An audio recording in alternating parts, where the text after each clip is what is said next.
And welcome back to Coast. We're with Fred Bell. Fred, let's get into the holograms. Tell me about the holographic warfare. What will they do with holograms in warfare? Okay, let me explain. I'd like to start with a person that I've studied. His name is General John P. Jumper. John P. Jumper? Mm-hmm. All right. He 1998, in a news item, he stated that the military will have the tools to make potential enemies see, hear, and believe things that do not exist. And also that same idea, by the way, was contained in a 15-volume of the United States Air Force Scientific Report issued in 1996 on, U.S. and air superiority on the 21st century battlefield. So you might see, let's say, a visualization of 1 million tanks coming your way. Well, let me just take it a little further here. All right. Okay. When he retired as Chief of Staff of the U.S. Air Force, he was born in Paris, Texas. He joined the Air Force in June '66 and made second Louis pretty quick.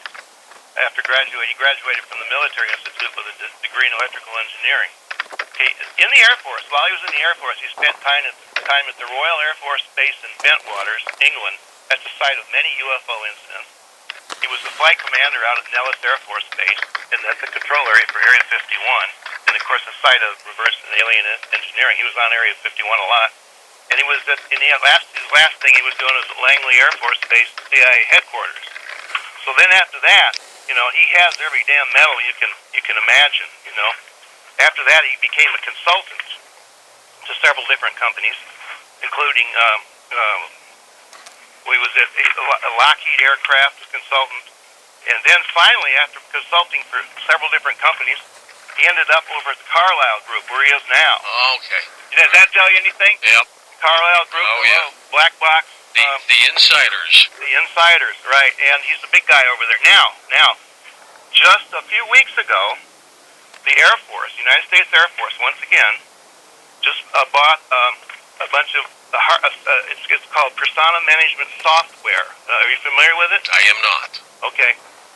They bought a huge amount of it, and what Persona software does is manipulates public opinion on key information such as news reports, and it creates an unlimited number of virtual people that can be marshaled by only a few individuals, and it allows them to create the illusion of a consensus thing. And I just saw the paperwork going through the funding, over at. All right, now explain that a little bit more. How would that work? Okay, you can look it up on the internet. It's called Persona Management Software. You can create.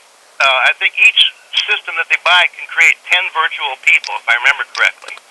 So they can create fake news reports or any kind of news report from anywhere. They can. A few people can do it, and then it creates an illusion of a consensus of a lot of people. This is what they're doing right now. This is their newest software. Now I don't know if it's part of the, because the Chinese are trying to break into our stuff, but I'm telling you, this is some very powerful stuff.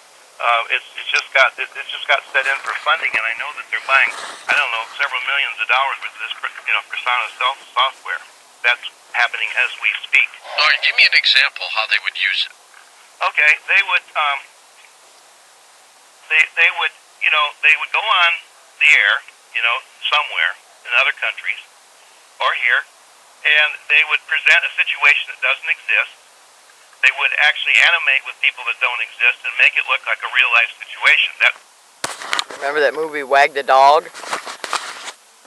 That would be one area that they could... So you'd see video of, let's say, the president with a virtual reality person who would look real. Right. But the whole thing's made up. Yeah, and example of that is that when I worked at NASA, now we did go to the moon. However, NASA made the big mistake of doing a heck of a lot of videoing in the studio. Yeah. And they made the big mistake of presenting that video later because they didn't have very good video on the moon. It got mixed in. It got all mixed in, and this will get mixed in. And it's just like the other day when those birds dropped dead because of phosgene gas. Okay, down in Arkansas, and a bunch of fish got killed in a river. Well, what happened was we took from Iraq a whole lot of phosgene gas, but on the Geneva War, the treaties of war, that's illegal. Was it gas we gave them in the first place? No. I don't know where they got it from. I don't think I think they made it on their own, if I remember correctly. You know, so what we were doing in